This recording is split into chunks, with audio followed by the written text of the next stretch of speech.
back to another project here at Little Hollow Homestead.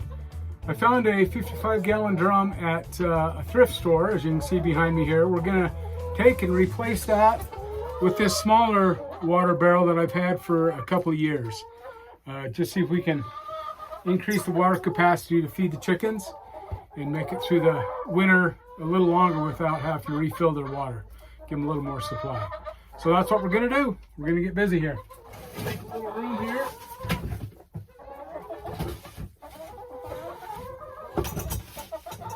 Water heater disconnected.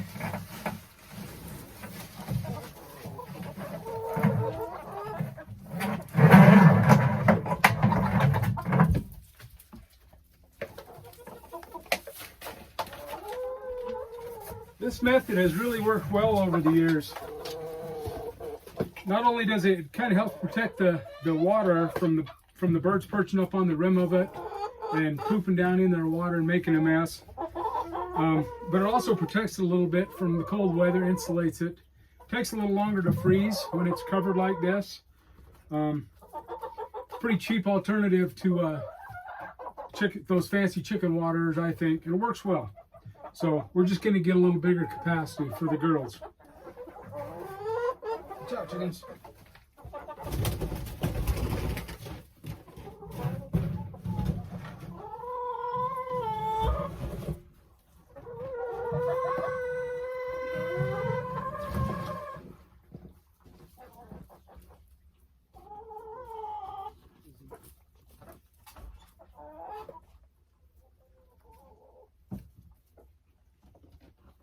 Easy now.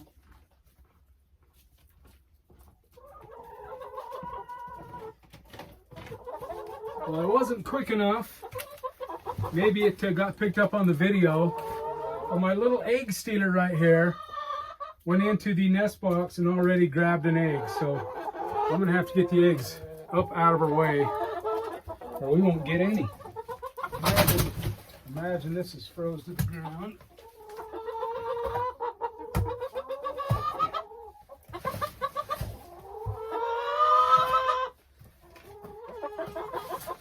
This little perch with the sheetrockers mud hopper thing in front has really worked out well. It's prevented a lot of waste, I think.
Don't believe these sides have been shown in a video.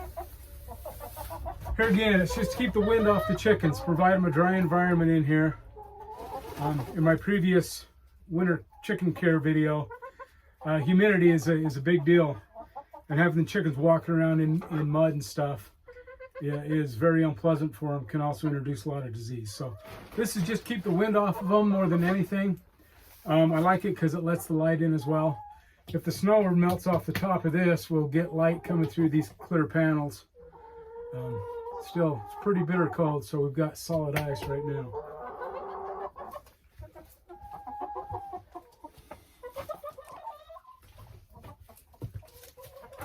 We'll chip away at this a little bit.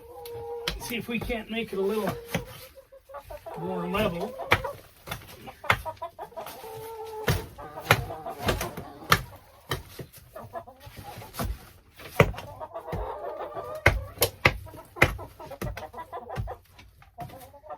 A few rocks in there. Stuff.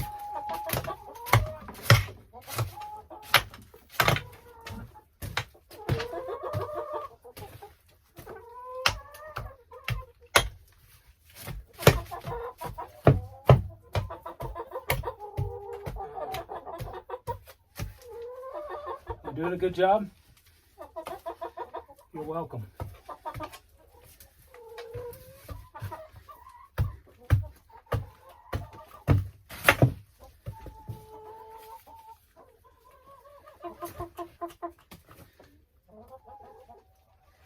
Sure, I had these blocks in there for some reason, but we'll put them back in the summer if we need to. That should be a nice flat surface for our new water. How many times am I going to move this feeder out of my way?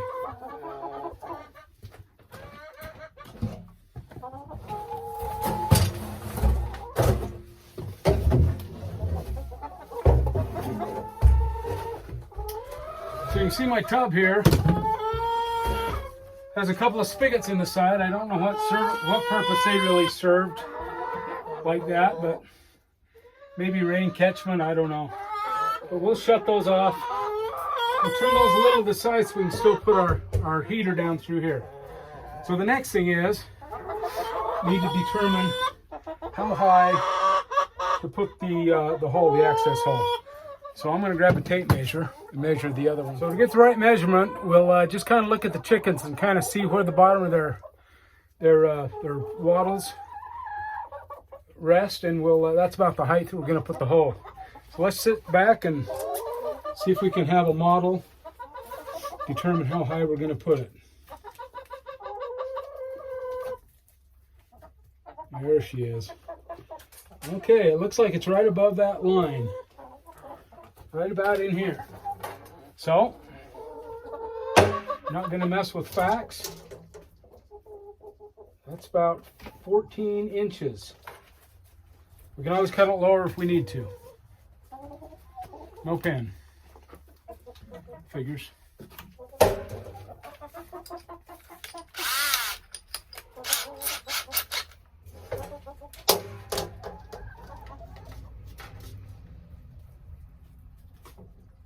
You can always go lower, you can never go higher. I think that's about, well, about right there.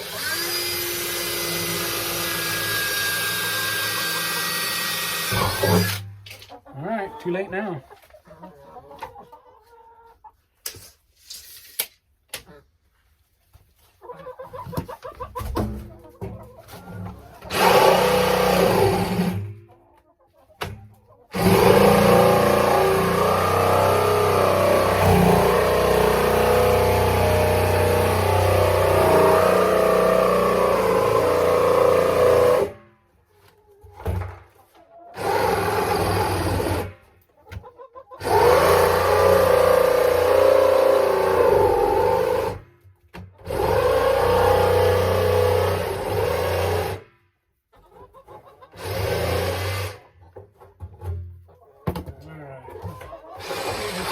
Nicer.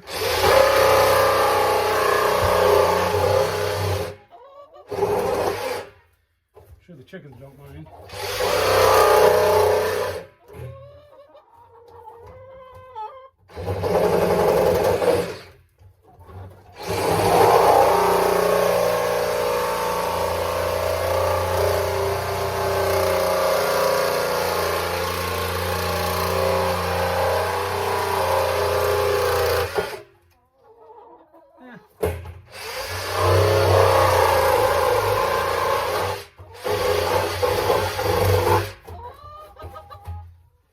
If I was going for style points, I would have got a can or something and traced a perfect circle, but that's close enough for me.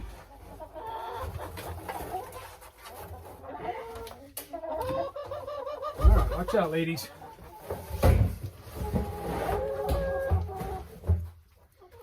That'll work. Okay, we'll get our heater back in there.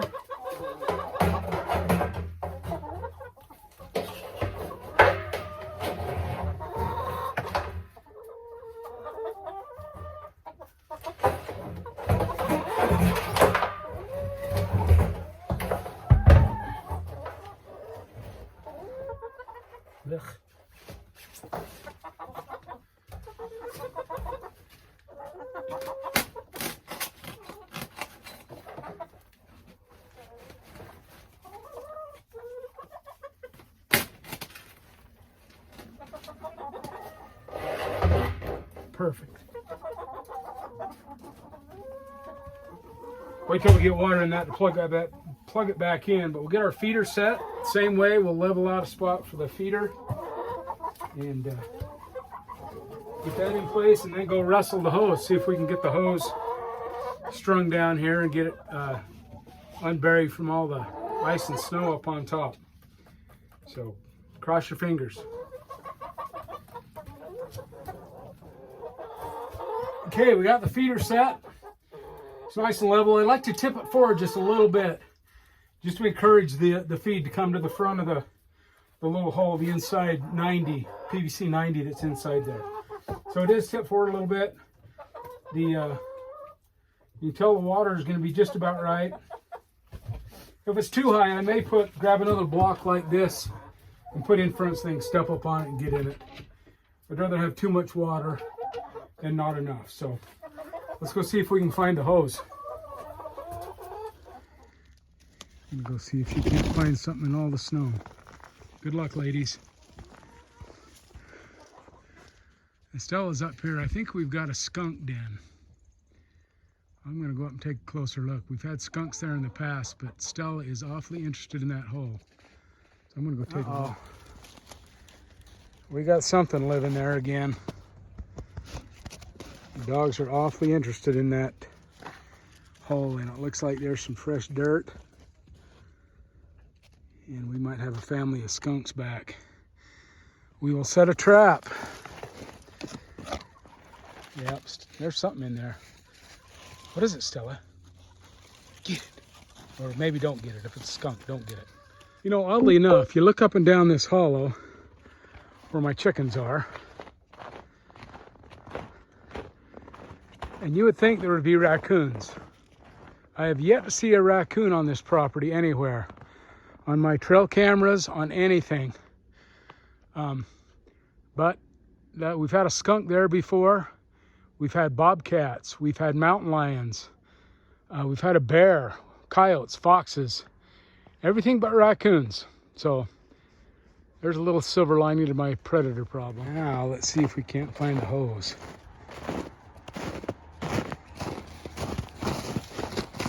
Right here somewhere.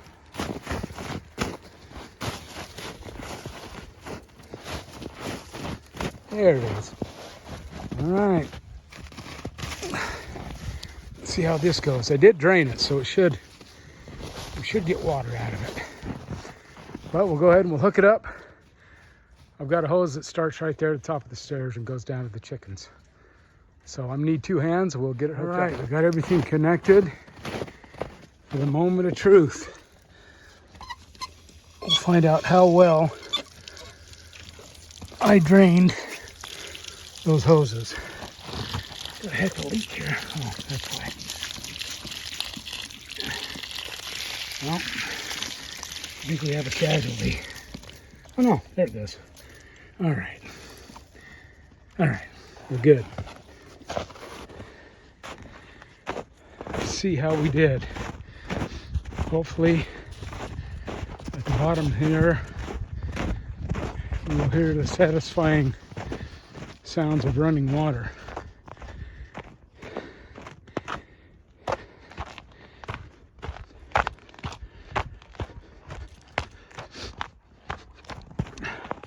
Couldn't get the hose out of here.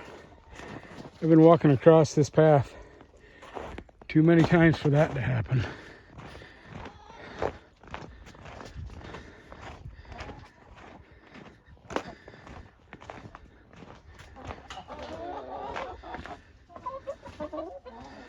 Uh-oh.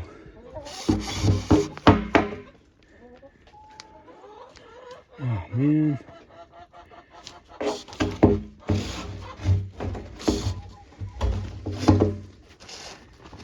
Doesn't feel...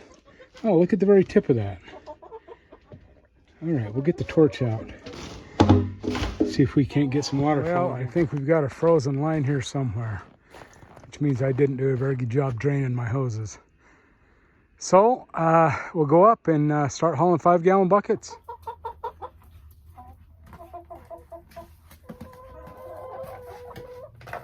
Watch out, girls.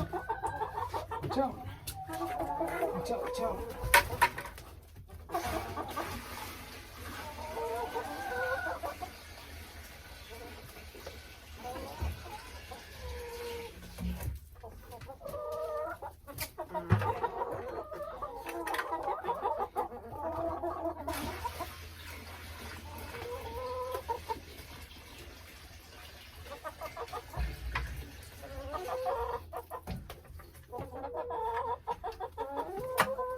Give you one more trip.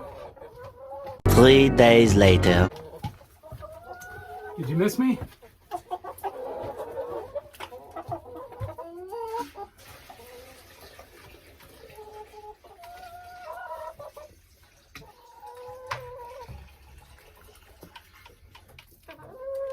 Oh, that's so close. I guess the bright spot in all this, these are 5-gallon buckets. I probably only have 4 in them. And I've gone 2, 4, 6, 6 times 4, 24 gallons. I don't know if that information would ever come in handy, but now I know.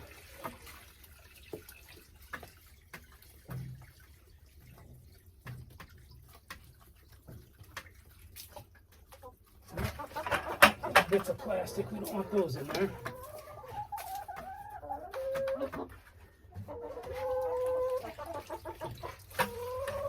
Any more plastic?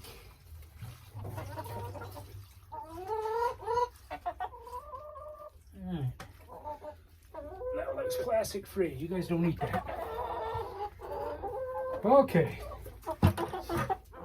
Well, in my previous video, I emphasized the importance of fresh water.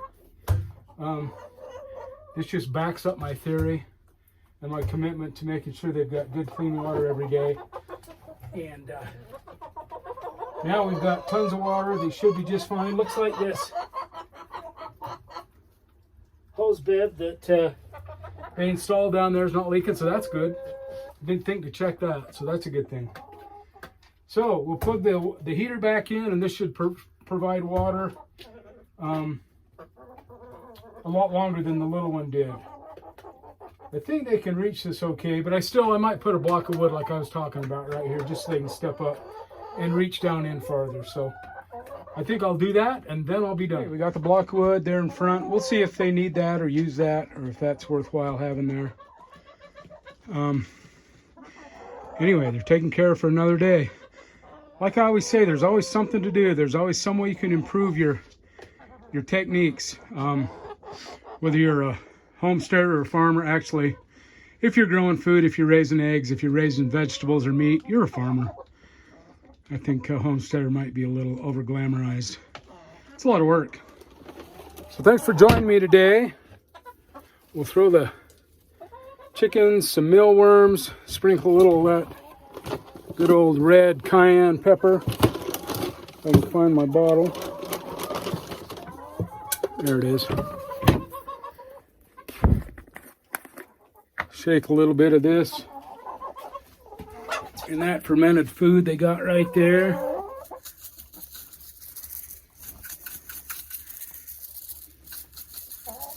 Help take care of any parasites in their little bodies, and that the heat from that red pepper will keep them toasty tonight, right? Right.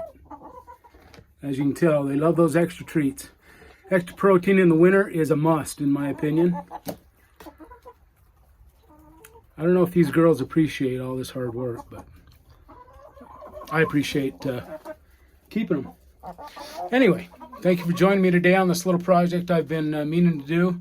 Just waiting for the right barrel to come along, and it came along today. So we got it taken care of. We've got our trap set up here. Let me flip you around. With those chicken bones in the back. Had to put the dogs in the garage or they would set that trap off in 2 seconds. Hey, thanks for stopping along today on this little project I got, upgrading the chickens' water. There's always something you can improve on and do better and improve your technique and become better farmers. Not just homesteaders, but farmers. So until next time, thanks for the subscriptions, the support, and the thumbs up. I sure appreciate it. Like and share if you feel like it. Either way, come on back for the next adventure, and we'll catch you on the next one. Have a good night.